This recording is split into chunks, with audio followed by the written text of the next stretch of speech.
दोस्तों, पर्यटन के मामले में अपनी एक खास जगह रखने वाला श्रीलंका आज इतनी बुरी तरह बर्बाद हो गया है कि अपने ही देश के लोगों का पेट नहीं भर पा रहा है। हालात कुछ इस तरह बदतर हो गए हैं कि लोगों के पास खाने के लिए खाना तक नहीं है। आर्थिक भूचाल से जूझ रहे लोग सड़कों पर आ गए हैं। तबाही का आलम कुछ इस तरह है कि जनता धरना के लिए राष्ट्रपति भवन तक पहुँच गई है। यहाँ तक कि लोगों ने वहाँ के प्रधानमंत्री का घर तक जला दिया है। अब बात अगर श्रीलंका की हालत की करे तो इसके पीछे सबसे बड़ा हाथ चाइना का बताया जा रहा है। हम सब जानते हैं कि चाइना ने जिस भी देश में अपना निवेश किया है उस देश की आर्थिक स्थिति को बिगाड़ने में चाइना ने कोई कसर नहीं छोड़ी है और यही हाल श्रीलंका का भी हुआ है। दरअसल श्रीलंका ने देश को चलाने के लिए IMF की बजाय चाइना से कर्ज ले लिया। ये रकम श्रीलंका के लिए इतनी ज्यादा थी कि श्रीलंका के GDP पर 125% कर्ज बनकर तबाही का सबसे बड़ा कारण बनी। दोस्तों, बात सिर्फ यहीं खत्म नहीं होती। आपको बता दें कि श्रीलंका के कर्ज के पीछे चाइना की एक और बड़ी साजिश है। दरअसल चीन ने कर्ज के बहाने श्रीलंका के हम्बनटोटा बंदरगाह को 99 सालों के लिए लीज पर ले लिया है। इस बंदरगाह को बनवाने के लिए श्रीलंका ने चीन से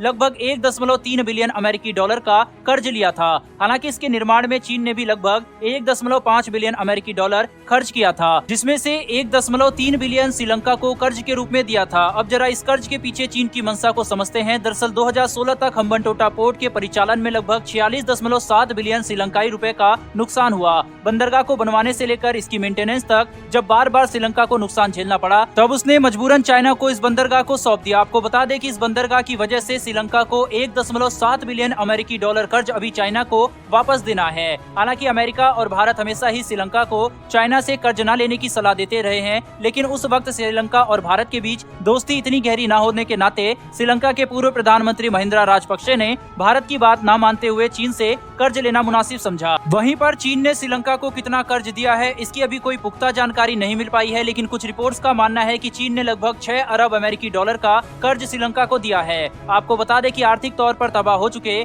श्रीलंका को 2026 तक 25 अरब डॉलर कर्ज चुकाना है। जाहिर है कि श्रीलंका की करेंसी की वैल्यू जिस तरह से गिर रही है उस स्थिति में श्रीलंका को यह कर्ज चुकाना बहुत ही महंगा पड़ने वाला है। श्रीलंका के विदेशी मुद्रा भंडार की बात करें तो श्रीलंका के पास विदेशी मुद्रा भंडार पूरी तरह से खत्म हो चुका है। वहीं अब श्रीलंका पेट्रोल, डीजल समेत दूध और अन्य खाद्य सामग्री को आयात करने में भी पूरी तरह से नाकाम हो चुका है। श्रीलंका को तबाह करने की चीन ने काफी बड़ी साजिश चली और अब श्रीलंका पूरी तरह बर्बादी के कगार पर पहुंच गया तो चीन ने श्रीलंका से अपना पल्ला झाड़ लिया और स्थिति ये बन गई है कि श्रीलंका चाइना से मदद की गुहार तो कर रहा है, लेकिन चाइना आगे आने का नाम बिल्कुल नहीं ले रहा। और ऐसे मौके पर भारत ने एक बार फिर से श्रीलंका का साथ देने का काम किया है। वो श्रीलंका जो कभी चीन के बहकावे में आकर भारत पर किसी भी प्रकार का भरोसा नहीं करता था, आज वही श्रीलंका को आर्थिक मंदी से उबारने के लिए भारत अपनी पूरी मदद कर रहा है। आपको बता दें कि श्रीलंका को इस गंभीर स्थिति से उबारने के लिए भारत ने श्रीलंका को 2.4 बिलियन डॉलर की मदद तो की ही है, साथ ही 65,000 मैट्रिक टन यूरिया भी भारत ने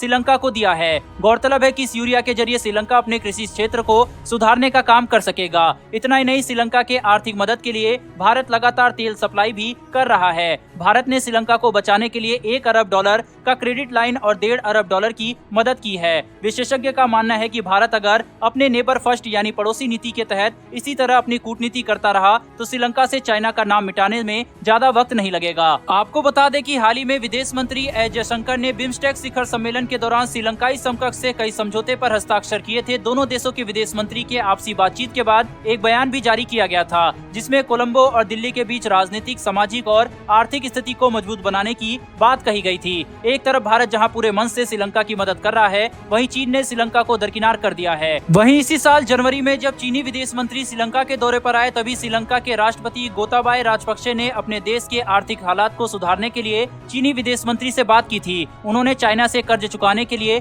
मोहलत देने की बात कही थी, लेकिन हड़प नीति करने वाला चाइना ने श्रीलंका की बात नहीं मानी और कर्ज में किसी भी प्रकार की छूट देने से मना कर दिया। इतना ही नहीं, श्रीलंका के राष्ट्रपति गोताबाया राजपक्षे ने अपने कार्यालय से कर्ज मोहलत की अनुरोध भी जारी किया था। दोस्तों, श्रीलंका का दुर्भाग्य देखिए कि वो अपनी जमीन यानी बंदरगाह से तो हाथ धोया ही है, साथ ही पैसे भी चुकाने बाकी है और वहाँ पर लोग भुखमरी से मर रहे हैं और यही नेक्स्ट हालात पाकिस्तान के भी दिखाई दे रहे हैं। हालांकि भारत युद्ध स्तर पर श्रीलंका को मदद पहुँचा रहा है। आपके हिसाब से क्या भारत को सब कुछ दरकिनार कर मदद जारी रखनी चाहिए? नहीं, कमेंट बॉक्स में अपनी राय जरूर दें। फिलहाल दोस्तों, इस वीडियो में इतना ही। अगर आपको ये इन्फॉर्मेशन और वीडियो पसंद आई हो तो मेरी आपसे रिक्वेस्ट है कि चैनल को सब्सक्राइब कर बेल नोटिफिकेशन को ऑन कर लें, जिससे हमारी आने वाली ऐसी वीडियो आप तक सबसे पहले पहुंच सके। फिर मिलेंगे ऐसी एक नई वीडियो के साथ। धन्यवाद। जय हिंद।